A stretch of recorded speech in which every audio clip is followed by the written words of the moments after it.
I never thought my career, the one I had poured 6 years of my life into, would come crashing down in a single humiliating afternoon.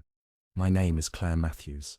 At 29 years old, I was considered one of the rising stars in the marketing division of Stratford & Co., a Fortune 500 company that prided itself on innovation, elegance, and ruthless efficiency.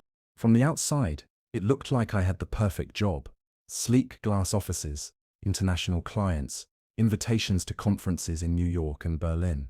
But behind the polished corporate facade, the company was a brutal battlefield. Success wasn't measured in creativity or dedication, but in how well you played politics and how loyal you appeared to the man at the very top. Jonathan Pierce, the CEO. Jonathan wasn't just a boss. He was a tyrant dressed in Armani, silver-haired, sharp-tongued, and adored by shareholders for his ability to double profits every fiscal year. He had a talent for making people feel small, for dangling promotions like carrots only to yank them away when he grew bored. Employees either worshipped him or feared him. Most did both. I worked under him directly for 3 years. In that time I endured the cutting remarks, the late-night emails demanding last-minute presentations, and the credit he frequently stole for ideas that weren't his. Still, I stayed, because that's what ambitious young professionals did. We sacrificed sleep, relationships, even dignity for a shot at the top. But everything changed the day of the quarterly shareholder meeting. Weeks of preparation had gone into my presentation. I had built the strategy, designed the visuals, and coordinated with every department to make sure the numbers aligned. It was my chance to prove myself not just to Jonathan, but to the investors whose money kept the company alive. The conference room gleamed with polished wood and crystal water glasses. Dozens of shareholders sat around the long oval table, murmuring quietly as they flipped through glossy reports. Cameras were set up for the live stream. My stomach churned with nerves, but I straightened my blazer and stepped toward the podium. This was my moment. Jonathan, standing beside me, leaned in just before I spoke. His voice was low, almost conspiratorial. "Remember, Claire, keep it short. They want confidence, not details." I nodded, though I knew the details were exactly what made the strategy strong. "Still," I began. My voice carried through the room as I outlined the campaign that would expand our reach into 3 new markets, leveraging digital analytics and influencer partnerships. For the first few minutes, the shareholders seemed engaged. Heads nodded, pens scribbled notes. I felt a glimmer of hope. Then Jonathan interrupted, loudly, in front of everyone. "Excuse me, Claire," he said, with a tight smile that masked his irritation. "Perhaps I should explain this more clearly." My chest tightened. He stepped forward, placing a hand on my shoulder as though he were guiding me aside, but the gesture was pure dominance. He turned to the shareholders, gesturing at the slides I had designed. "What Claire meant to say," he continued, "is that our strategy is bold, aggressive, and entirely my vision. We are targeting markets in ways competitors wouldn't dare. That's the kind of leadership Stratford & Co. is known for." The room erupted in polite applause. My blood boiled. My vision. He hadn't attended a single planning meeting.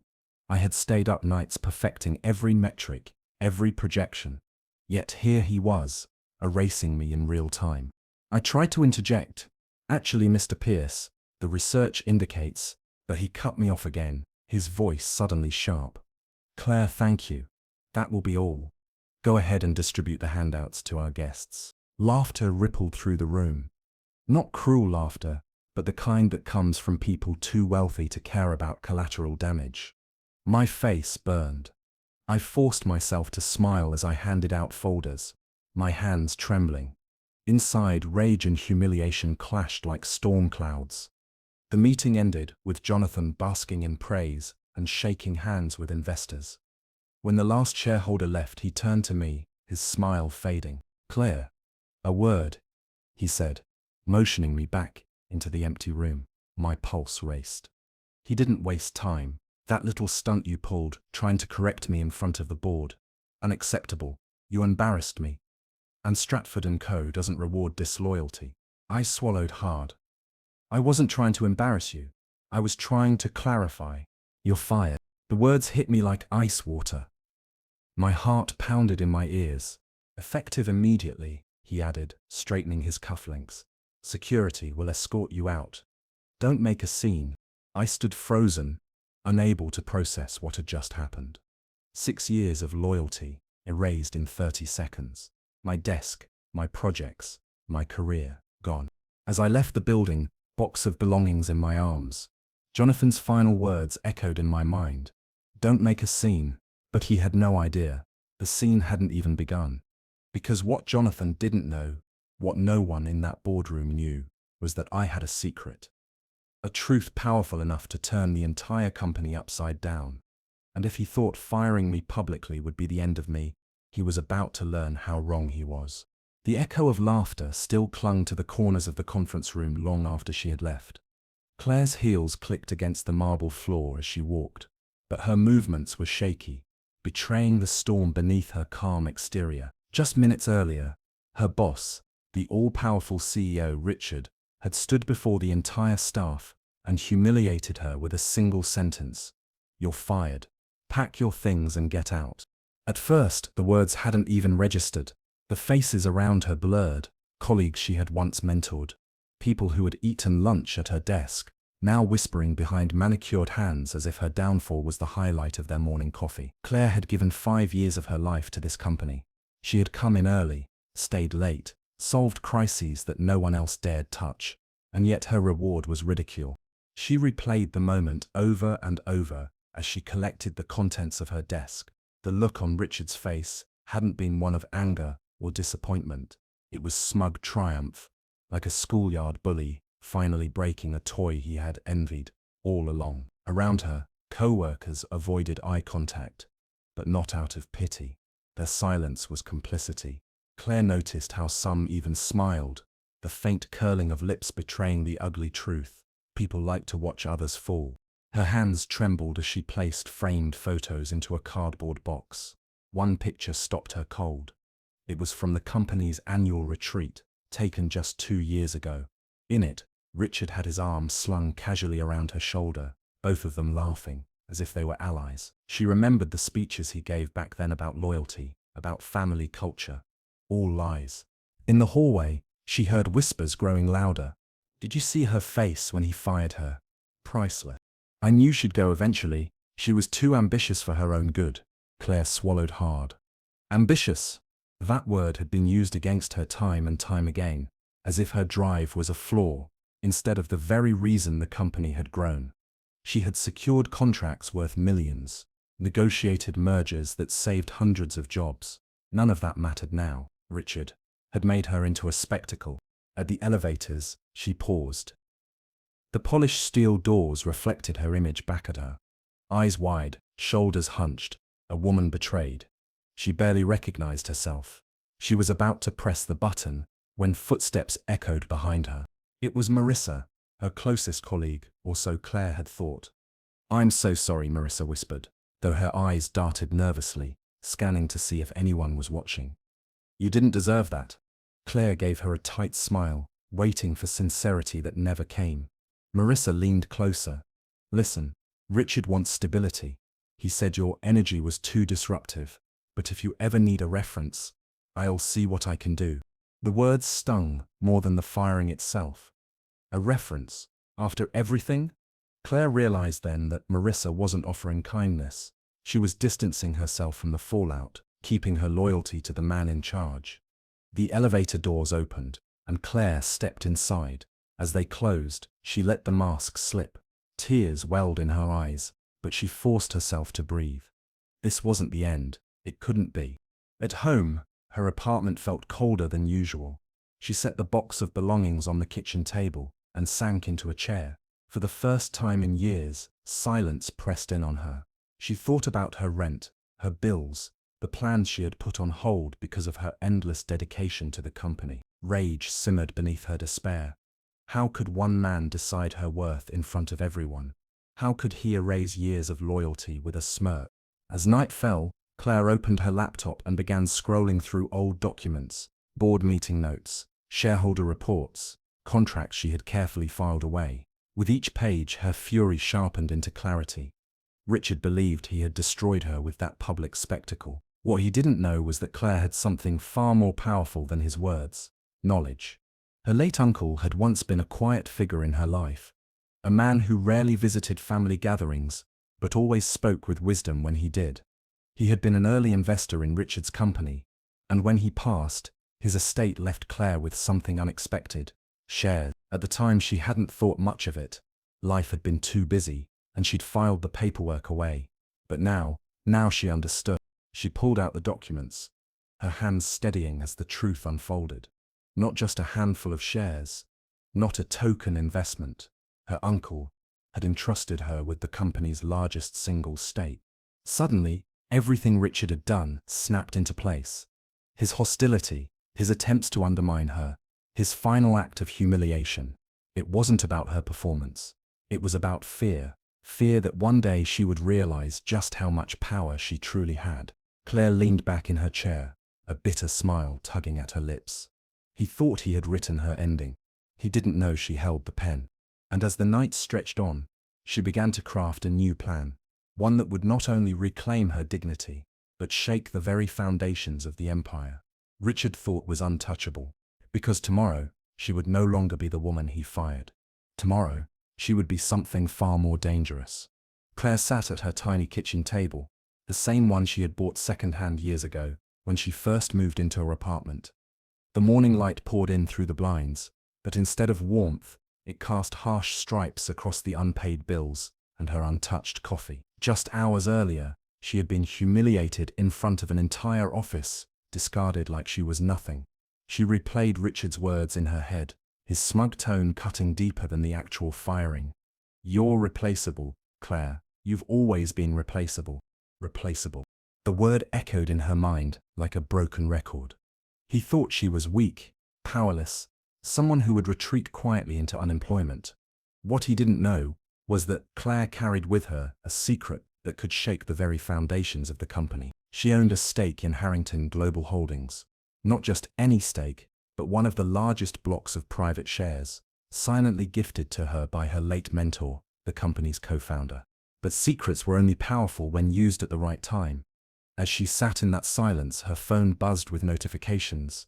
Text from colleagues, half pity, half gossip. "I'm so sorry, Claire. He shouldn't have done that to you. You okay? Everyone's talking about yesterday. Can you believe how he humiliated you in front of the board?" She scrolled, bitterness rising. Not one of them had stood up for her. They had sat frozen, terrified of crossing Richard, the man who strutted around the office like a king. Their silence was complicity, and Claire wouldn't forget it. Still, revenge wasn't her driving force. Control was. She wanted to take back what Richard had stolen from her, not just her job, but her dignity, her voice, and the company she had helped build with years of sweat and sacrifice. Claire reached for the folder hidden in the back of her bookshelf. Inside were crisp documents, share certificates, shareholder agreements, legal memos from her mentor's estate. Each page was a reminder that her future wasn't tied to Richard's approval. In fact, Richard's empire was standing on land that wasn't entirely his. He had no idea the ground beneath him was already cracked, and she was the one holding the lever that could split it wide open.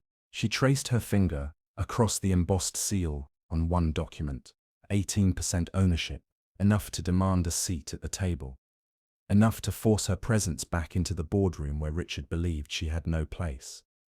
Enough to remind everyone that she was not replaceable. But numbers on paper weren't enough. She needed allies. Her first call was to Martin Reynolds, an old friend of her mentor's, and a senior attorney who had worked with Harrington Global for decades. When he picked up, his tone was cautious but warm. "Claire, I was expecting this call. I heard what Richard did." "You heard fast," Claire said bitterly. "In companies like these, news spreads like wildfire. Richard thinks he's invincible, but he doesn't know what cards you hold." Claire exhaled. "Then it's time he finds out." "I'm ready." Martin paused before answering. "Claire, Richard is ruthless. If you go after him, he'll come after you twice as hard. Are you prepared for that kind of war?" Claire looked around her apartment. The bare walls, the modest furniture, the evidence of a life lived cautiously. She thought about the years she had dedicated to Harrington Global, about the nights she had stayed in the office long after Richard had left for dinners in expensive restaurants. She remembered her mentor's final words before his passing. "Don't let him destroy what we built, Claire. This company deserves better." "I'm prepared," she whispered. "For once, I'm not going to play safe." Over the next days, Claire transformed her small apartment into a war room. The kitchen table was buried under documents, financial reports, board member profiles, lists of shareholders who might be sympathetic. On the wall, she pinned a timeline of Richard's missteps, hostile acquisitions gone wrong, lavish parties billed as business expenses, private dealings that had quietly bled millions from the company. She marked them with red ink, each one a potential weapon. Her strategy was simple but daring. She wouldn't just walk back into that building demanding recognition. She would orchestrate a shareholder meeting that Richard couldn't control, where her 18% would become the swing vote that determined his fate. But before that, she needed proof that Richard was unfit to lead. Late one evening, she put on headphones and replayed a recording she had saved months earlier, a drunken voicemail Richard had left her after a failed negotiation. His voice slurred, bitter, and careless. "You think you're better than me? You're just a number, Claire. I built this empire. You're nothing without me. Nothing." The venom in his words reignited her fire. She saved the audio to a secure drive. Evidence. Leverage. Her next step was to test the waters with the other board members. She crafted carefully worded emails, polite but firm, requesting private meetings. Some declined. Others agreed, curious about what she had to say. In quiet cafes and discreet offices, Claire planted seeds of doubt about Richard's leadership.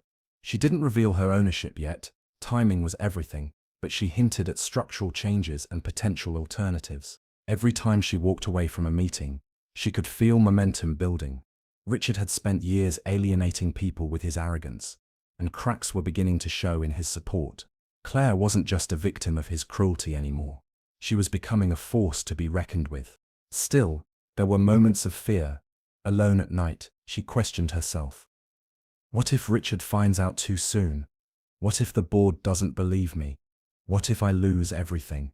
But each time doubt threatened to choke her, she returned to that folder of documents. The embossed seal reminded her she already had the power. She just had to use it. By the end of the week, Claire had her plan. She would demand an emergency shareholder meeting under the company's bylaws. Richard wouldn't see it coming until it was too late. She closed her laptop one final time that night, heart pounding with anticipation. Everything was set. The documents were ready. The allies were aligning. Richard thought he had buried her career in front of everyone. But soon he would learn that she wasn't just an employee. She was the storm he never saw coming. Richard arrived early, the next morning, earlier than the cleaning crew, earlier than security. He liked the building quiet.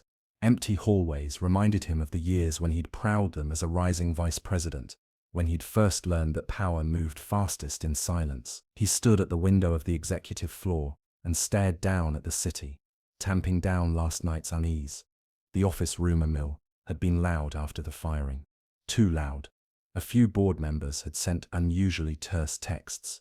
Even Evelyn Cho, audit committee chair, had left him on red. He smoothed his tie, rehearsed the line he'd use with the press if anyone asked. A necessary restructuring. Then he sat, drafted a staff-wide email. Polite, bloodless, corporate. Team, as part of our long-term streamlining efforts, we've made several strategic staffing adjustments. We remain confident in our trajectory and leadership. Rich trajectory, he said aloud, savoring the weight of the word. He hit send. By 9, HR rolled in with a proposal. Offer Claire a small severance in exchange for a sweeping NDA. No disparagement, no claims, no shareholder agitation. Make it generous enough to look humane, he told them. But include teeth. He imagined Claire folding, taking the check, disappearing quietly. Replaceable. Across town, Claire ignored the calendar invite stamped exit interview and pressed her palm against the cool glass of Martin Reynolds' conference table. It anchored her. On the table were 3 neat stacks: bylaws, shareholder agreements, evidence. Martin had flagged the sections in yellow tabs like a battlefield map. 3 prongs, he said, sliding a legal pad toward her. First, we file a books and records demand to freeze the paper trail, emails, expense reports, travel reimbursements, anything that shows misuse. Second, under the bylaws, any shareholder with at least 15% can call a special meeting. You have 18. Third, we send a litigation hold notice to the company, so nobody dares hit delete. Claire nodded, absorbing the cadence, the certainty. And if Richard tries to stall, then we walk across the street to Chancery Court and ask a judge for a status quo order. He can bluster, but he can't outrun the law. She exhaled. Do it. While Martin's paralegals drafted, Claire worked her second front. Alliances. She met a partner from Northbridge Capital in a quiet back booth at a hotel lounge, a fund famous for toppling complacent CEOs. She didn't posture. She laid out numbers, trends, the rot beneath the polish. The partner listened, eyes narrowing at the graphs she slid across the table. 18%, he said slowly. That's not a rumor. It's real, Claire replied. But I don't want a fire sale. I want a turnaround, with governance discipline. That, the partner said, almost smiling, is our favorite word. By noon, she was in a rideshare uptown, meeting a representative of the state teachers' pension. Their investment memo had been lukewarm on Harrington Global lately. Returns were middling, disclosures growing opaque. Claire showed them a deck she'd built late into the night. Page 1 was a simple split screen on the left, headlines trumpeting Richard's acquisitions. On the right, the quiet footnotes about impairment charges and ballooning SG&A. We don't need chaos, she said. We need sunlight. Send us your accountability plan, the rep said. If it holds water, you'll have our ear. Back at headquarters, Richard's assistant Naomi stepped into his office with a spare smile and an envelope. Expense packets for signature. He scrawled his initials without looking until one receipt caught his eye. A private jet invoice from a vendor he didn't recognize, routed through a secondary code. He flipped more pages. The numbers were familiar. The path was new. Who coded these? He asked.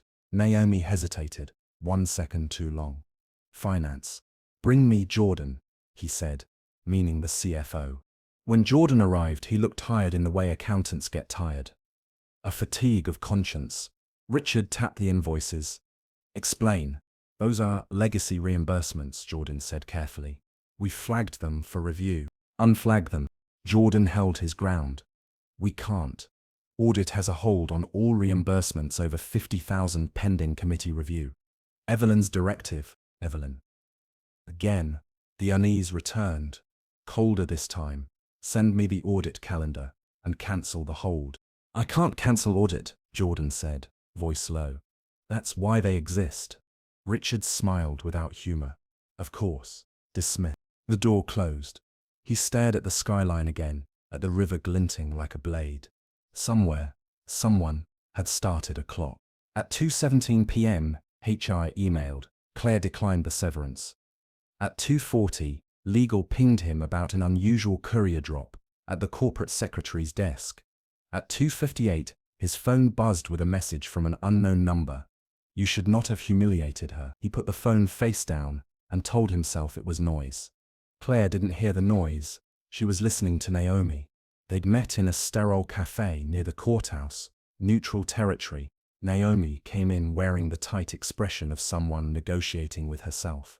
I don't want to be a hero, she said, fingers wrapped around a paper cup she didn't drink from. I just don't want to be complicit. I'm not asking for heroics, Claire said gently. Just the truth. Naomi slid over a thumb drive. Expense reports. Jet charters. Business development dinners that look a lot like parties. There's also a Slack export. Richard and 2 VPs joking about creative accounting. Claire felt the anger rise, steady and clean. Why bring this to me? Naomi swallowed. Because he thinks you're gone. He thinks he won. People like that don't stop. They escalate. Will he retaliate against you? He already has, Naomi said, almost smiling. He stopped learning my name 3 months ago. Claire left with the drive and called Martin. We have corroboration, she said. Whistleblower level. Good, Martin said, because we just filed the special meeting demand. The corporate secretary signed the acknowledgement. 14 days. 14 days, Claire repeated, as if tasting a promise. Richard called an emergency huddle at 4, legal, PR, strategy. He paced while they threw out options, tighten NDAs, scrub calendars, bury bad disclosures in the 10Q. And Claire, PR asked finally. She's posting nothing, saying nothing. The silence is loud. She's irrelevant, Richard snapped. Draft a line for the press. Harrington Global is focused on growth. Legal cleared his throat. There is one more thing. The secretary received a formal notice invoking Article 3, Section 7 of the bylaws. A shareholder owning 18% has called a special meeting to consider leadership changes. The room went still. Who? Richard asked. Legal's eyes flicked to the printout. Beneficial owner, Claire Bennett. He laughed too loudly. Fabricated. She has nothing. It came through counsel, Legal said. Reynolds and Pritchard. The acknowledgement has been countersigned. Under the bylaws, we have 14 days to set a date and record date. Richard's mind sprinted. We'll amend the bylaws. Raise the threshold. Require board approval for special meetings. Not retroactively, Legal said. We can't alter a right already validly exercised, and any sudden entrenchment move will draw a status quo order. Then we change the board, Richard said. We add 2 seats. We stack them. Again, under a status quo order, that would be problematic, Legal said softly, and Audit already issued a litigation hold. Jordan says Evelyn is concerned. Insubordination, Richard muttered. I'll handle it. He didn't make it to Evelyn. She arrived at his doorway instead, a folder in her hand, and that cool surgical calm in her eyes. We'll need complete access to all reimbursements over $25,000 for the last 6 quarters, she said. And your calendar, and your travel logs. My calendar, he echoed. Audit is not my personal concierge, Evelyn. Audit is the shareholder's flashlight, she said. And they're asking where the money went. He tried a smile that had charmed senators and venture titans. We're on the same team. We're on the same side, she corrected. That's not always the same team. When she left, he tossed the folder onto the table without opening it. Denial was a habit that had served him well. He marched to the boardroom and called the chair. We need a plan. The chair's answer was slow, careful. Our plan is compliance, Richard. The notice is valid. We'll set a date, and we'll listen. He ended the call, and finally opened the folder. Naomi had left that morning. The invoices were worse on a second read. There, in black and white, were dinners with margins misclassified as R&D. There, a jet hop to a golf tournament buried under client retention. There, a strategy off-site that had existed only on Instagram stories. He looked up, and for the first time since he'd slipped the crown onto his own head, the glass walls didn't make him feel omnipotent. They made him feel exposed. At 6:12 p.m., a courier knocked. Richard signed, slit the thick envelope with a letter opener, and skimmed. Notice of special meeting of shareholders. Agenda Item 1. Removal of Richard Hale as Chief Executive Officer for cause. Agenda Item 2. Appointment of Interim CEO. Agenda Item 3. Mandate of independent forensic review of executive expenses and related party transactions. He turned the page and saw the list of co-signatories, funds and names he'd cultivated for years, now printed beside Claire's with clinical indifference. Northbridge, a teacher's pension, 2 long-time family offices that had smiled at his holiday parties. His phone vibrated with a message from the chair. I've scheduled the meeting. 14 days. Prepare your remarks. Another from Evelyn. Please confirm receipt of litigation hold. Deletion after notice will be treated as intentional spoliation. And then the final ping, an email from Claire Bennett herself. Brief and razor sharp. Richard, see you soon. Sam. Richard set the paper down with perfect care. Outside, the city's lights came on one by one, indifferent to the panic sliding into his bones. He told himself this was temporary, another game to be won, another flare-up to be snuffed. He told himself many things, but he could not stop his hands from shaking. The clip of her public firing had already crossed 1 million views by morning. The words "You're finished" echoed under fluorescent ballroom lights on loop, stitched to reaction videos and think pieces about hostile workplaces. She watched it once, just once, then closed the tab. The internet's outrage was noise. She needed Signal. Signal was the spreadsheet on her screen, a living map of influence board tenures, committee assignments, debt covenants, which lenders cared about optics, which funds had ESG mandates, which journalist answered emails at 6 a.m. She highlighted 3 cells, and the room seemed to steady. Move 1, move 2, move 3. First, the paper trail. She opened a new message to the company's general counsel. Preserve all documents relating to my termination, including correspondence, drafts of the press statement, and communications with external PR. This is a litigation hold. She copied the board's audit chair. The subject line, litigation hold notice. Immediate, was a guillotine, lowered with etiquette. Second, the bylaws. She'd memorized them in college, the way other people memorize song lyrics. Any shareholder holding more than 10% could demand a special meeting. A majority could amend executive contracts. A supermajority could remove officers with cause and sometimes without, if the stock price fell far enough for long enough. She didn't have 10%, she had 31 hidden for years behind a trust that had done exactly what trusts do best: exist quietly until they do not. She dialed the trustee. His voice was calm, unhurried, as if they were discussing the weather, not a corporate coup. We can file the Schedule 13D, he said. The moment your beneficial ownership becomes public, they'll have to treat you like a storm on the radar, not a rumor in the hallway. Do it, she said, and draft a demand for a special meeting.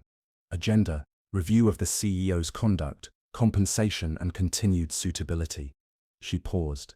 Add an item on reinstatement pending investigation. Reinstatement. They fired me without due process. We'll offer them a clean way to reverse the insult before the damage calcifies. He didn't argue. He'd learnt long ago that when she left a bridge intact, it wasn't mercy, it was strategy. Her phone buzzed. Investor relations. She let it ring twice, then answered. The IR head's voice was thin with panic. We're getting calls, funds, reporters. Everyone saw the video. The phrase retaliation risk is in my inbox 12 times.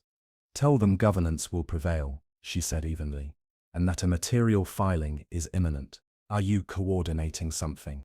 I am exercising my rights, she replied, and hung up. She drafted a letter to employees next, plain language. No legal varnish. You may have seen a video. I won't litigate my career in a ballroom. Here is what I stand for. Product integrity, truthful reporting, and respect, up and down the org chart. If you are asked to destroy documents, refuse. If you are pressured to lie, don't. If you are scared, call this number. She hit send from her personal domain, bounced through counsel to avoid the company firewall, and watched the distribution list bloom. By noon, the trustee had filed. The 13D hit the wire, like a flare, over dark water. Beneficial owner, 31.2%. The number did what numbers always do.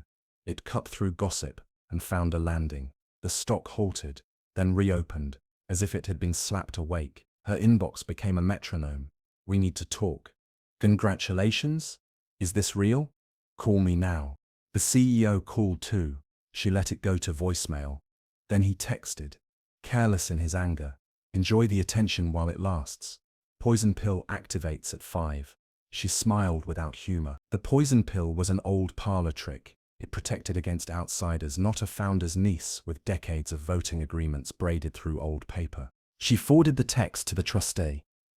They can't activate a pill retroactively to target a single holder, he replied. It's self-dealing. If they try, we'll seek an injunction tonight. Night. She glanced at the clock. If they were going to swing, they'd swing fast. Her doorbell rang. On the stoop stood the CFO, rain dotting his glasses. A man who had once apologized to her for a typo in a footnote, and now looked like someone hauling a confession up a hill.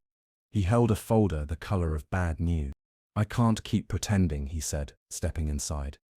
He ordered adjustments to revenue timing. He said it was optics. I need whistleblower protection. She led him to the table. Start at the beginning, she said, pressing record on a small black device. Outside, thunder rolled across the afternoon like a verdict warming up. Halfway through his recounting, her phone lit with an unknown number and a city she recognized for its courtrooms, not its restaurants. She answered. A voice she didn't expect, calm, female, with the clipped cadence of someone who signed orders. "This is Judge Ellis's clerk," it said. "We received an emergency motion regarding a shareholder rights dispute and a proposed poison pill. The judge will hear both sides at 7. Counsel for the company claims you have no standing." The clerk paused. "Do you?" The pen in her hand stopped moving. On the table, the CFO's folder sat like a sealed fate. She hadn't opened yet. "I do," she said, and for the first time since the ballroom, she allowed herself a breath that reached the bottom of her lungs. "Then be ready," the clerk replied. "At 7, everything you know will either matter, or it won't." The courtroom smelled faintly of old paper and disinfectant, a mix of history and harsh lighting. Rows of pew-like benches were already filling with reporters, hedge fund analysts, and employees who had taken the evening train just to see the showdown. The story had escaped the walls of the company. Now it belonged to the public. She sat at the petitioner's table, posture straight, hair tied back, every detail chosen to project calm. Beside her, the trustee organized binders like a conductor, arranging sheet music. Across the aisle, the CEO whispered furiously to his attorneys. His tie loosened, his arrogance cracked, just enough to show nerves. Judge Ellis entered without ceremony, a robe sweeping behind her as she climbed to the bench. She adjusted her glasses, scanned the docket, and looked over the courtroom like someone weighing the room itself. "We are here to determine whether the board's proposed poison pill is lawful under the company's bylaws and Delaware corporate statute," she began. "Counsel, be concise. My patience for theatrics is thin." The company's lawyer rose first, smooth and overconfident. He spoke of hostile takeovers, predatory investors, and the need to protect shareholders from destabilization. His voice rose as though volume could substitute for merit. Then it was her turn. She didn't stand immediately. She waited, letting silence do what speeches couldn't. Command attention. When she finally rose, the scrape of her chair sounded louder than the lawyer's last 3 sentences combined. "I am not an outsider," she said, voice steady. "I am a 31.2% beneficial owner. My stake is not a raid, it is a legacy, built by my family, invested patiently for decades. What destabilizes shareholders is not my presence. It is fraudulent reporting, retaliation against truth-tellers, and a leadership culture that values public humiliation over accountability." She handed up exhibits, emails, the CFO's sworn statement, board minutes with sections blacked out suspiciously late in the game. "A poison pill cannot be retroactively engineered to silence one shareholder," she continued. "It cannot be used as a shield for misconduct. To allow this is to turn corporate law into a weapon for personal vendetta." The judge flipped through the documents, frowning at certain passages. She asked the company's counsel, "Who authorized the revenue adjustments cited here? Why were whistleblower complaints redacted from the audit minutes?" The attorney stammered. The CEO shifted, sweat glistening at his hairline. The CFO rose from the back row, voice breaking but resolute. "Your Honor, I was ordered directly by the CEO to move revenue between quarters. I refused once. I was threatened with termination. I complied under duress. I have emails, timestamps, and system logs." He handed a flash drive to the clerk. The room erupted, reporters scribbling, analysts whispering, the CEO barking at his lawyer. Judge Ellis banged her gavel. "Enough." She turned toward the CEO. "If this is accurate, your position here is tenuous at best." A text buzzed on her phone, just visible in her lap. From an anonymous number. "You think you've won. Watch your back after this hearing." She slid it face down without expression, though her pulse quickened. Fear was a weapon, and she would not give them the satisfaction of showing it. The judge leaned forward. "Here is my ruling. The poison pill is enjoined pending a full evidentiary hearing. The shareholder demand for a special meeting is valid and must be scheduled within 30 days. Counsel for the petitioner will draft the order." The gavel came down. Applause broke from the back row before the bailiff could silence it. The CEO stood rigid, jaw clenched, eyes fixed on her like a man staring at the architect of his downfall. He mouthed something only she could see. "This isn't over." She gathered her papers calmly, the words rolling off her like rain off glass. It wasn't over, that much he was right about. But for the first time, the boardroom, the employees, the investors, and the law itself were on her side. And now the real war would begin. The boardroom was no longer neutral ground. The mahogany table, once a symbol of continuity and tradition, now felt like an arena where reputations would be made or destroyed. At one end sat the CEO, shoulders tight, eyes blazing with a fury barely restrained. At the other end she took her seat deliberately, every movement calculated, radiating a calm that made the others lean forward in anticipation. Between them, the directors shuffled nervously, stacks of binders in front of them, but it was clear that none of those documents held the answers they sought. The company had become a stage, and each of them a reluctant actor in a play that had grown far bigger than their comfortable paychecks and stock options. The chair cleared his throat, but his voice lacked authority. "We are here to discuss the shareholder meeting, scheduled in 3 weeks' time. This contest has attracted significant attention, and we must decide how to proceed." The CEO wasted no time. "We proceed by reaffirming my leadership," he snapped. "This company has thrived under my direction. Revenue growth, market expansion, international acquisitions, all of it happened because of me. And now, vultures circle because of one disgruntled ex-employee parading as some kind of savior." Gasps fluttered around the table. She did not flinch. "Ex-employee?" she said softly. "That's the version you tell yourself at night. The truth? I am the largest individual shareholder, the voice your governance documents cannot silence. You fired me publicly to humiliate me, to destroy me, and now the evidence shows you were destroying the company long before I returned." She slid folders down the table, one to each director. Inside, charts detailing manipulated earnings, timelines of retaliatory firings, transcripts of calls where the CEO dismissed regulatory warnings as background noise. Each folder was a mirror, forcing the board to look at the reflection they had avoided. One director, grey-haired and cautious, cleared his throat. "If even half of this is true, we are in serious breach of fiduciary duty. Your oversight was non-existent," she interrupted, her voice still calm, but sharpened like glass. "You let him run this place like a personal kingdom. Lavish retreats, inflated consulting contracts for friends, and while you looked away, the rot spread. Now it's exposed, and each of you must choose. Cling to a sinking captain, or salvage what's left of this ship." The CFO, who had testified in court, spoke next, his voice steady. "I confirm all of it. I should have spoken sooner, but the intimidation was real. You all know it." He ruled through fear, and fear is not strategy. The CEO slammed his fist on the table, rattling water glasses. "Lies! Every word." Silence. The chair snapped unexpectedly, his patience cracking. For the first time, authority returned to his voice. "Enough of this theater. We must decide." Whispers spread. Some directors leaned toward her. Others recoiled, torn between loyalty and survival. Phones buzzed with incoming messages from investors watching the stock plummet in real time, as news leaked from the courthouse into the market. She leaned forward, her eyes locking with the CEO's. "This is no longer about me.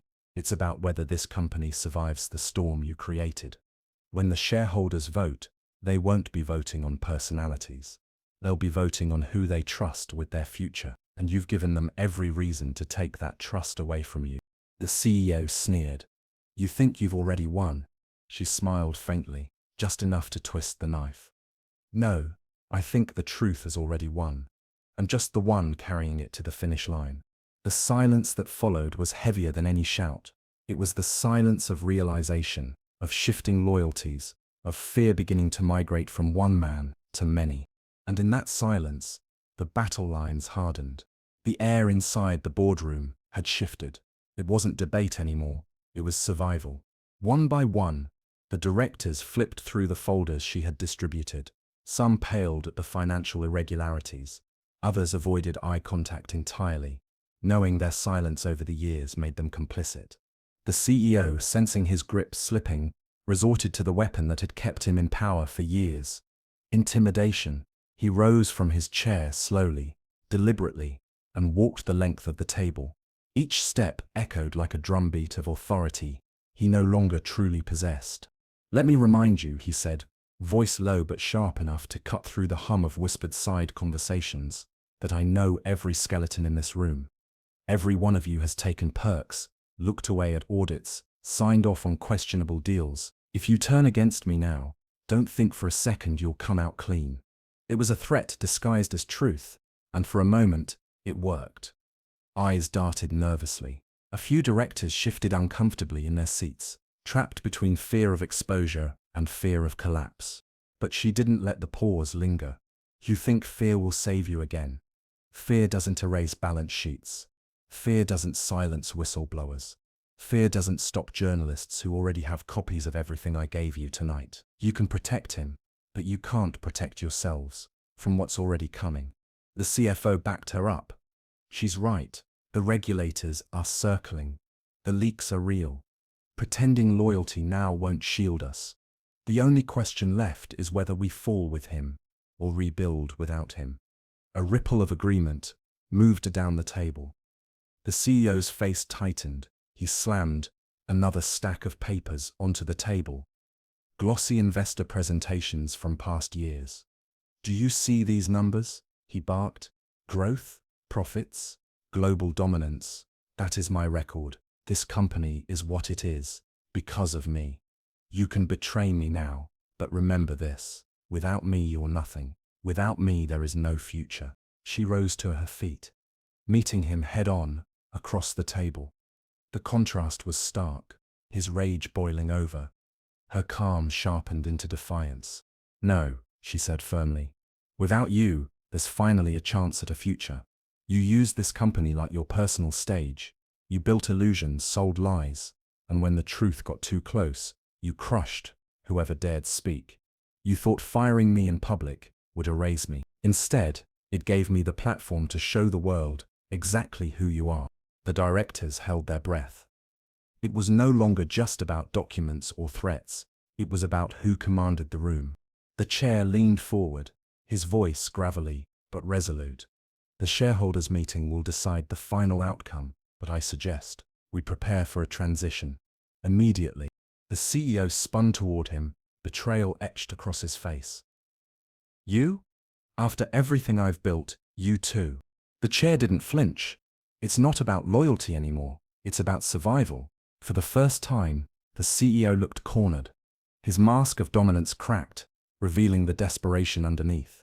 He turned back to her, his eyes narrowing into a glare filled with venom. "This isn't over," he hissed.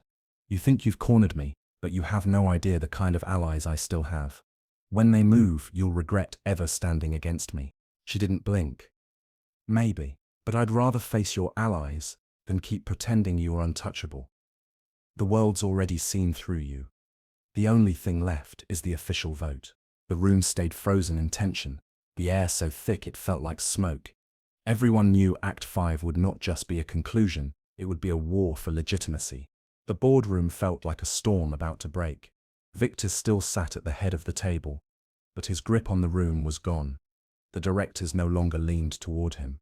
Their eyes followed Maya instead. She rose slowly, her folder in hand, and the silence tightened like a rope. "You humiliated me in public," Maya said, her voice steady, "because you thought silence would protect your lies. Tonight, silence ends." She placed her evidence in front of the board. Financial irregularities, secret contracts, proxy votes. Each document landed like a nail in a coffin. Priya, the CFO, added her own stack, proof of hidden debts, manipulated earnings. The auditor confirmed it with a reluctant nod. Victor laughed, a hollow sound. "You all think this stunt will save you.